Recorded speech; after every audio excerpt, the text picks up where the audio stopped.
বাল্য বিবাহক কেন্দ্ৰ কৰি কাৰ্বি আংলঙত প্ৰথমটো আত্মহত্যা। মাঞ্জা ২ নং জাৰি ১৩ ৰংবং পথাৰ গুৰ্খা গাঁৱত সংঘটিত হৈছে উক্ত ঘটনা।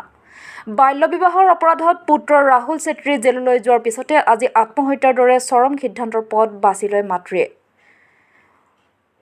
৬৫ বছৰীয়া বৃদ্ধা মাতৃ ৰাধিকা মায়া চেত্ৰীয়ে চিপ লৈ আত্মহনন কৰে। ৰাহুল চেত্ৰীক মাঞ্জা আৰক্ষীয়ে পকছ আইনত গ্ৰেপ্তাৰ কৰি জেল হাজতলৈ প্ৰেৰণ কৰিছিল বুলি আৰক্ষীৰ সূত্ৰত প্ৰকাশ। ৰাহুল চেত্ৰীৰ বিৰুদ্ধে মাঞ্জা থানাত ১৩/২০২৩ত ৰুজু হৈছিল গোচৰ।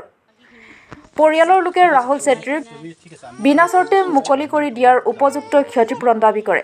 ৰাধিকা মায়া চেত্ৰীৰ মৃত্যুৰ বাবে পোনপটীয়া মুখ্যমন্ত্ৰী হিমন্ত বিশ্ব শৰ্মাক ধিক্কাৰ দিয়ে পৰিয়ালৰ লোকে।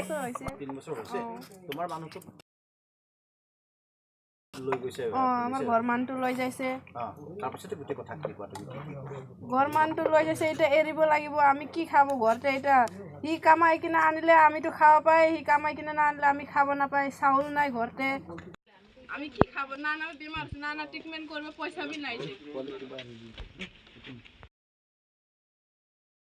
আৰু তাৰ টেনশ্যন লগতে মা বি মৰিছে আৰু তাৰ কামটো কোনে কৰিব? এতিয়া তাৰ খৰচ পাতিটো দিব লাগিব। মাটো আজি মৰিছে? আজি মৰিছে, সুইসাইড কৰিছে। ফাঁচি লাগি মৰিছে তাতে। তো বেটাৰ টেনশ্যনতে মৰিছে? বেটাৰ টেনশ্যনতে মৰিছে। এতিয়া তাৰ খৰচাটো লাগিব, আমিতো নোৱাৰে আৰু এইটো এৰিব বি লাগিব। মোৰ ঘৰ মানুহটো নহ'লে কোনে কৰিব তাৰ কামটো? এনেতো আমাৰ ঘৰ মানুহ, মই মা আছিলে, দিদি আছিলে, দিদি বি চকুনে দেখে। কি কাম কৰি আমাকে কোনে খুৱাব? এতিয়া সি কাম কৰি আনিলে আমি খাব পাই, কাম নকৰিলে আমি খাব নাপাই। এতিয়া ঘৰতে চাউল নাই, ৰেচন পানী নাই, কোনে দিব এইটো? আমি নাথাকিলে আমি ধাৰ মাগি কিনে খাই। যিটো নানা বি বেমাৰ আছে, মই বি বেমাৰ আছে, আমাকে কোনে চাব?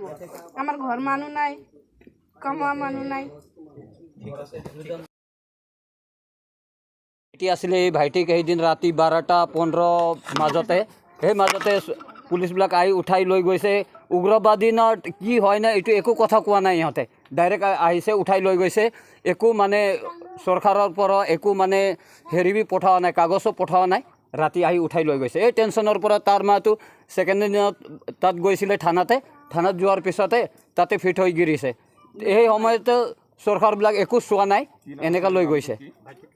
ভাইটিৰ নামটো ৰাহুল চেত্ৰী। জামিনৰ কাৰণে গৈছে যেতিয়া, বেল কাৰণে 50,000 টকা লাগে বুলি কৈছে বোলে। এইকাৰণে বুঢ়ী মানুহটো পইচা বিচাৰি পইচা পোৱা নাই। চৰকাৰক একো মদত এতিয়ালৈকে দিয়া নাই। সেই টেনশ্যনৰ পৰা বুঢ়ী মানুহটো আজি নাই আৰু পৃথিৱীৰ পৰা। হিমন্ত বিশ্ব শৰ্মা মামাই চবৰ মানে জানতে মদতটো কৰিছে, কিন্তু কোনোবা ফালে জানো লৈ লৈছে। সেইটো কথা মই আহ্বান কৰিম আপোনাৰবিলাকে। চৰকাৰ এইটো আপোনাৰবিলাক ৰেহাই কৰিব, কি কৰিব এইটো আপোনাৰবিলাক চাই দিব লাগিব। এইটো কেনেকুৱা হ'ব? এই ল'ৰাটো এৰি দিব লাগিব। কালি যেতিয়া ডেড বডি জ্বলোৱা সময়ত আমি গোৰ্খা হয়, আমাৰবিলাকে এই ল'ৰাটো কালি ডেড বডি জ্বলোৱা সময়তে লাগিব। আমি বুকু পাতা গোৰ্খা হয়, দুনিয়াতে আমি চলি থকা গোৰ্খা হয়। কিন্তু ৰাতি চোৰৰ নিচিনা 12টা বজা ৰাতি আহি আমাৰ ভাইটিক উঠাই লৈ গৈছে। সেইটো কাৰণে আমি মনত দুখিত আছে। কিলে সৰু বয়সত শ্বাদী কৰাইছে বুলি 18 বছৰ এতিয়া হৈছে।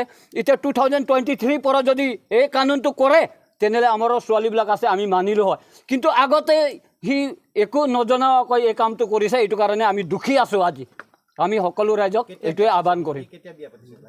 ভাইটিটো 2000 কিমান আছিলে, কতি থিয়? এই ছোৱালীটো কিমান আছিলে, 2015তে শ্বাদী কৰিছিলে। তো 18 বছৰ, 3 বছৰটো গ'ল।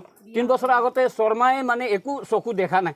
3 বছৰ পিছতে তাৰ চকুটো এনেকুৱা হৈ আহিলে। হেমন্ত, আমাৰ মামা হেমন্ত মামাই মানে একফালে মাৰ জান খাই আছে। এইকাৰণে মই দুখী আছোঁ। নহয়, উকিলে বিচাৰিছে 50,000 টকা। এইখিনি মানে এই অৱস্থাটো চাই 50,000 টকাটো ক'ৰ পৰা ওলাব? এইটোৱে কথা ন বস্তুটো।